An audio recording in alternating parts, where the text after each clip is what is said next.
welcome you. In this video, we're going to talk about implicit differentiation. I know we are all aware of simple functions where you're given y is the subject and it's maybe 2x squared and asked to differentiate it. We all know how to do that. But it becomes a bit hectic when you have a combination of different variables in one equation. So now when you're asked to differentiate such a function, that's what we're calling implicit differentiation. So a function that has got different variables in an equation is called an implicit function. So how do we differentiate such functions? That's what we're going to talk about in this video. Alright, so we are aware of a basic differentiation where you ask to differentiate such a function. Of course, we know our dy dx is just going to be the product of the coefficient of our x, which in this case is just the 1 there. So 1 by 2 is just going to give us a 2. Then of course the power is supposed to reduce by 1. If reduced by 1, we're just going to have x to the power 1, which is just 2x. Okay, so that's not what our main concern in this video. We want to talk about something like this one, where now you have two different variables. How do you get to deal with such a function? Okay, of course we know that function, as mentioned earlier, is called an implicit function. So how do we differentiate such a function? Okay, that's what we want to do. So you were supposed to consider these two parts of this function as independent. You consider this one to be a different one, even the other one to be what? To be a different one. Y to the power 4 is also a different part. So since we have got two different parts in one equation, we're going to use the product rule. So in case you're not conversant with the product rule, check out for the other video that will talk about the product rule. So what do we do? So we're supposed to first of all rate our u to be equivalent to what? To x squared. Alright. So when we differentiate this part, it's going to be du dx, which is going to be equal to, just as we did it, the product which is with the coefficient with the power. The coefficient is 1, so it's going to be 2. Then of course we reduce it by, the power is supposed to reduce by 1, which will be 2x. Okay.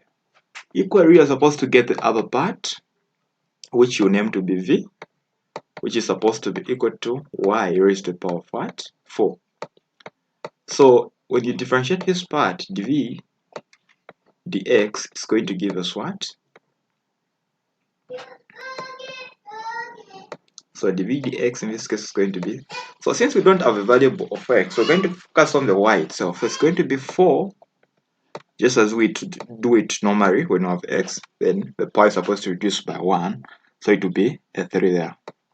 So notice that this is not x, and we're asked to differentiate in respect to x. So what we're going to do, we're going to add something new there, which we're going to call dy dx.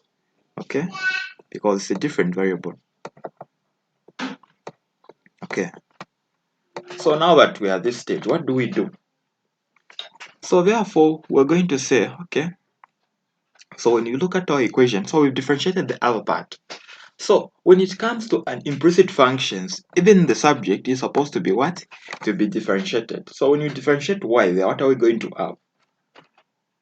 So we know y has got a power of 1 and it has got a coefficient of 1. So 1 by 1 we're going to have a 1.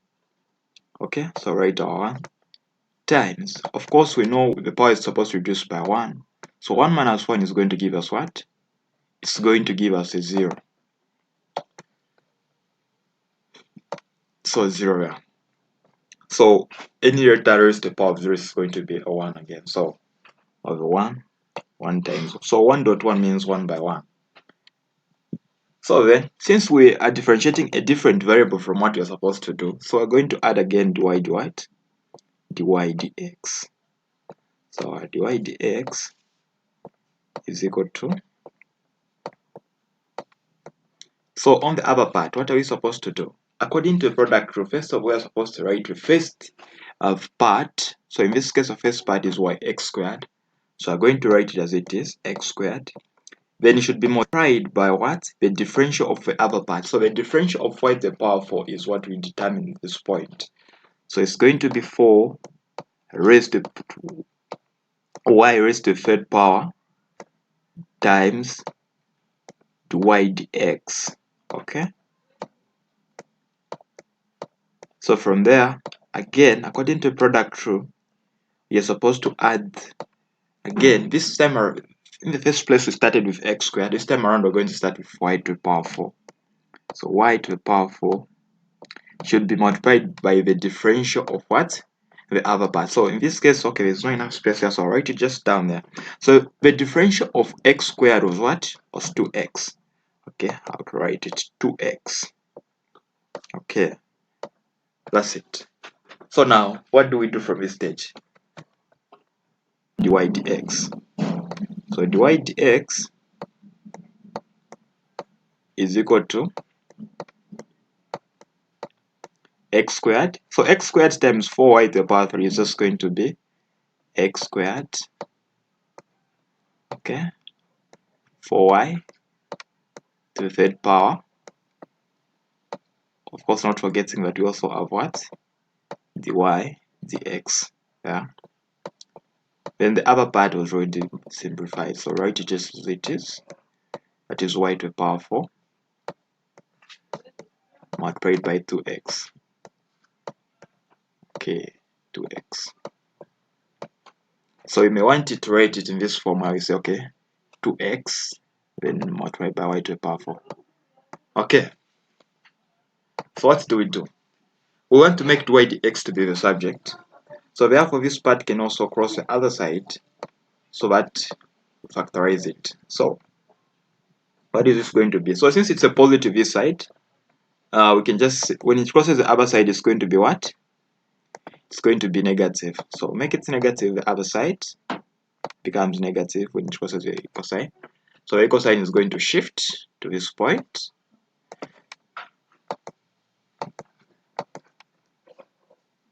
Okay, that's what we have now. So from this stage, what are we going to do? All we're going to do is to make dy dx the subject, and for us to achieve that, we're supposed to factorize it since we know it is common. So dy dx factorizing. So when you divide this part into this part, you're just going to remain with a 1. Then this part divided into this part, the dy dx is going to cancel out, and we're going to remain with what? We're going to remain with x squared 4y raised to the power of what? 3. Then this should be equal to what? This is supposed to be equal to 2x, then y to the power what? 4. Okay, so what do? So when you reach this stage, we want to make, as we said, you want to make dy dx a subject. So we're just going to divide by this part. Okay, so we are dividing by this part. So we're going to remain with dy dx of our function to be equal to 2x y to the power 4 divided by 1 subtract 4 y raised to the third power x squared. Okay, so that's how you deal with implicit functions. Let's look at the second example. So we have a second example on implicit differentiation. So from the chain rule, we are aware that whenever you are given a trigonometric function and you're asked to differentiate it, what are you going to do? All you're going to do is say, okay, so we're trying to differentiate this part. So it's dx. Okay, trying to differentiate it. So according to a chain rule, you're supposed to make the other part to be equivalent to a certain variable. In this case, I'm going to use u. So it's going to be sine of u. Okay, so u is equal to y squared. So when you differentiate this function in respect to x, it's going to be du dx is supposed to be equivalent to 2 The coefficient here is 1, so 1 by 2 is going to be a 2. So 2, then y. When you subtract the power that we have by 1, we're just going to remain with a 1, so it will just be 2y. So remember, we asked to differentiate in respect to x. So since it's a different variable that we've differentiated, we're going to add dy dx. That's the part that you need to remember when you're dealing with implicit differentiation. Okay? So from there, according to the chain rule, we're supposed to multiply the du dx by the differential of this function. So when you look at sine u and you differentiate it, what are you going to have? So we're going to say let this function, of course, be equal to maybe y. So dy du is supposed to be equal to what? So the differential of sine, we know is what? It's cosine. So we're going to have cosine u. So the differential of the function itself is going to be the product of this by that. So the differential of this function is going to be this part by that part. So what are we going to do? So how are we going to present it? We're going to say our dy dx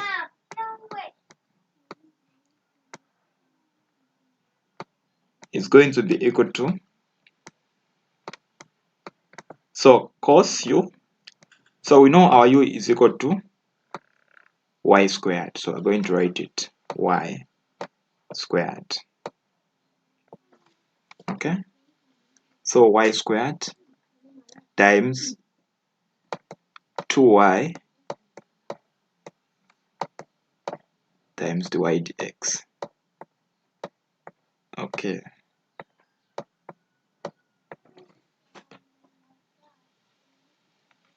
So we know our goal is to make dy dx to be what? To become the subject. So if you make it to become the subject in this case, what are we going to have?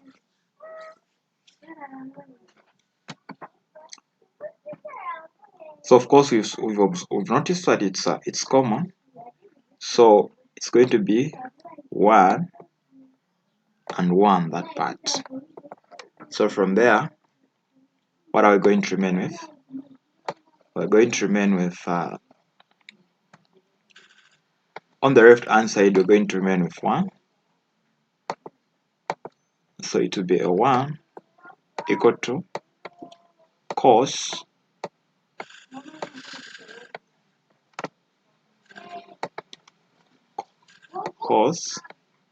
y squared dot 2y. Okay, so this is what you remain with as a function in this case. Okay, so what's the differential of that function that we had? Let's have a look at a third example on the same implicit differentiation. So there are only two things that we need to focus on when we're dealing with implicit differentiation. One thing that I mentioned earlier is that whenever you are differentiating a different variable in respect to the given variable, let's say for instance if you're differentiating y in this case in respect to x, you're supposed to add dy dx after you what? Differentiated. So it's going to be, so this one has got a coefficient of 1, so it's going to be 2 by 1, which will give us a 2. Then you reduce the power by 1 to remain 1. So since it's a different variable from x, we're going to say times dy dx. That's what we have. So from there, so we are differentiating the variable itself that we're interested in. So it will just be the coefficient of 1 that we have by 3 to give us a 3. Then we reduce the power by 1 to become what? A 2. So when you look at the third variable, y raised to the power 3, again we have a coefficient of -1, so -1 by 3 will be -3. Then our power 3 reducing by 1 to become what? A 2. So this being a different variable from the one that we're interested in, we're going to say times dy dx. So the differential of any constant, in this case being 6, is what? Is a 0, so it's going to be eliminated. Then when you look at right hand side, when you differentiate that part, it's going to be 3. Y being a different variable from x, we're going to add again the y dx. Okay, so after you are done with this stage, what you're supposed to do in the third step is to make dy dx what? The subject. So we're going to correct all the parts that have dy dx on the left hand side. Okay, so I'm going to factorize in advance. So it's going to be dy dx. Okay, so what first part as dy dx is this one, so 2y. So it's going to be inside 2y. The other part is 3y squared, right? 3y squared also as dy dx, as we can see. So I'll write minus 3y squared.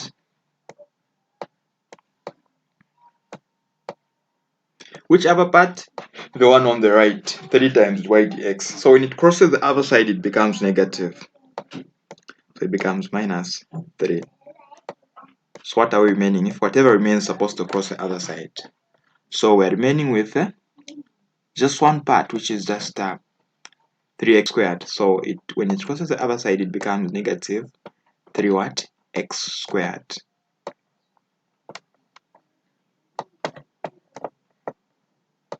So for us to achieve making dy dx to be the subject, all we have to do in this case is divide by this part, both sides. And therefore our answer is going to be dy dx